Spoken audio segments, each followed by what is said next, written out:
Do you ever feel like your golf game only rewards you when everything's going perfectly? You're striking it great on the range, and then on the course, it's nothing but slices, chunks, and frustration. Trust me, that was me too. Until I fixed this one grip mistake that was ruining everything.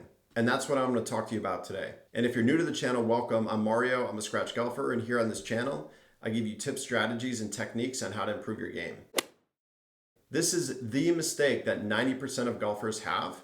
And I promise you that it's costing you center face contact and 10 to 50 yards. The mistake that's costing you 10 to 50 yards is having a weak lead hand. And the worst part, you may not even know that you're doing it. The top hand on the golf club's grip, which is the left hand for a right-handed golfer, is the lead hand. And it's crucial for controlling the club face and determining the swing's path. So if your glove logo is pointing almost straight down at the setup position, you're putting yourself in a position of forcing the club face to rotate and stay open through the takeaway and the swing. I actually did another video where I talked about the natural tendencies of your arms and your hands on the way back. You'll definitely want to watch that one. I'll link it here for you next. If you've got a weak left hand, this means the only way to square the club face is with a last second flip at the ball. And you know what that flipping leads to? Inconsistency. And by the way, guys, I left a free grip guide in the description box below. It's a step-by-step guide that shows you exactly how to grip the club. Be sure to grab that before you leave. So look at this. The face is wide open halfway back, which means disaster's coming. And this is why you feel like you're fighting your swing instead of trusting it. This is actually going to cause, ball flight curvature, which leads to a loss of distance, off-center contact, which leads to two-way misses, and flipping of the wrist, which equals zero compression. If you're struggling with timing, your hands are most likely working against physics. And it all starts with the grip. So let's talk about what the fix is. Start by gripping the club with the lead hand first, before you even put your right hand on the club. The lead hand is what controls the club face. So just set the club down on the ground and grip the club, diagonally across the fingers like I'm doing in the video. Can you feel that leverage? Then all you need to do is rotate until you see 2 to 3 knuckles. More knuckles gives you stronger face control. Fewer knuckles gives you less face control.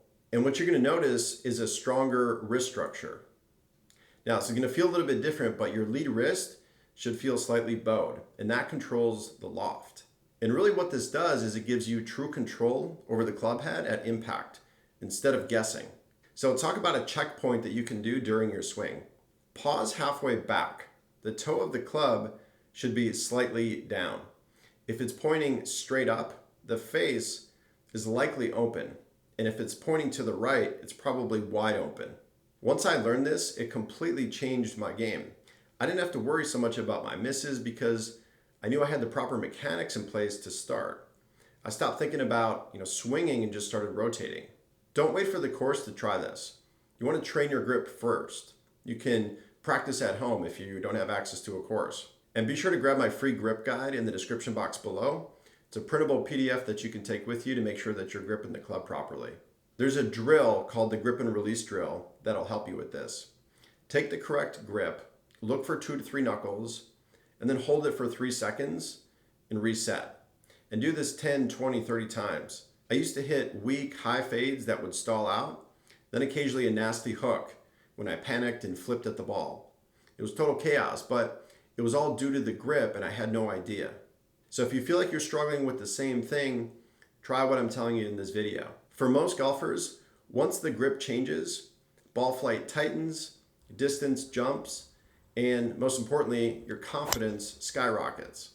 When you can finally rely on your club face direction, your entire game starts to calm down and narrow in. So give your new grip a few sessions, trust the process. It'll take a little time to feel comfortable. One smart habit can unlock your entire golf swing. And now that you know this one grip mistake, the next video that you're going to want to watch is right here. Hey everyone, in today's video, I'm going to give you a couple of extremely helpful tips on how to improve your grip so you can hit more consistent shots. The grip is actually one of the most important pieces of the golf swing, so you definitely don't want to miss what I'm about to share. If you don't have a proper grip, you're likely going to struggle with accuracy, with consistency, and even proper club rotation. What I'm about to share are tips that can be used with any of your clubs and with the majority of your shots. So stick with me and let's get right into the content. And if this is your first video, my name is Mario. I'm a scratch golfer and I give you tips, strategies, and techniques on how to improve your golf game. So I think it's important to understand why we're doing this in the first place. You need to understand natural tendencies of your arm rotation to understand how to grip the club properly. You might be asking, like, what do you mean? Well, let me explain.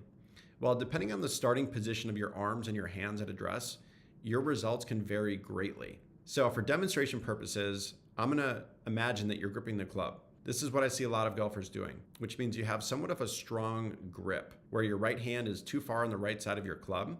This isn't a bad grip, but it's just not ideal for a straight shot. Now, let's bring the club back as if we're taking the club away. Now, when I stop the video, notice how the natural tendency of the hand, specifically the top of the hand, is to curl upwards as the arm goes back. Well, when that curl happens, the club face is actually closing on the way back. And when the club face closes, now you're more likely to hit a draw or a hook. You can make the best takeaway of your life, one that you think is perfectly on path and in line and in rhythm with how you want to swing. But the truth is that the laws of physics are kind of working against you at this point. And on the flip side of that, now let's take a look at what happens when your hand is too far over on the top of your club as you start your swing.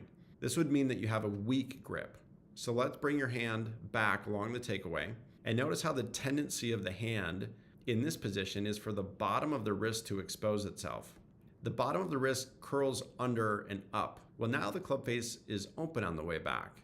And now your tendency is likely going to be to come through impact with an open face, and you're likely going to either slice or fade the ball. So with these two back swings, I essentially made the same motion backwards, but I found myself in two very different positions. Look at how different these positions are when I compare the two. And all of it is really a direct result of how I started gripping the club from the address position. So here's what I would suggest you do for more consistency. Focus on ensuring that the creases that your thumb and your index fingers make are pointed towards the center of your chest. If they're pointed towards your right shoulder, that works too.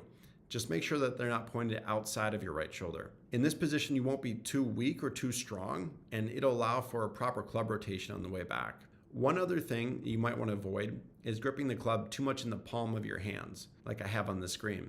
That takes away from the ability to manipulate and maneuver the club easily on the way back.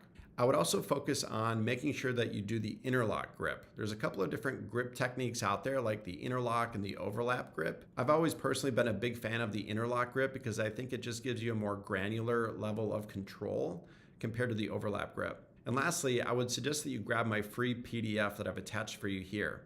It's a 10-step guide called Grip It Like a Pro, and it has step-by-step instructions along with pictures that you can reference at each step along the way on how to grip the club properly with the interlock grip for more consistent results. What I've shared today is really just the first step of many, and there's a lot more to learn and explore around the grip. So now that you know the simple technique, you might be wondering, what do I do with my left hand on the club?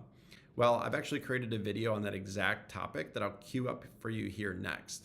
If you like this type of instructional content, let me know your thoughts and subscribe. Thanks for watching, and we'll see you next time.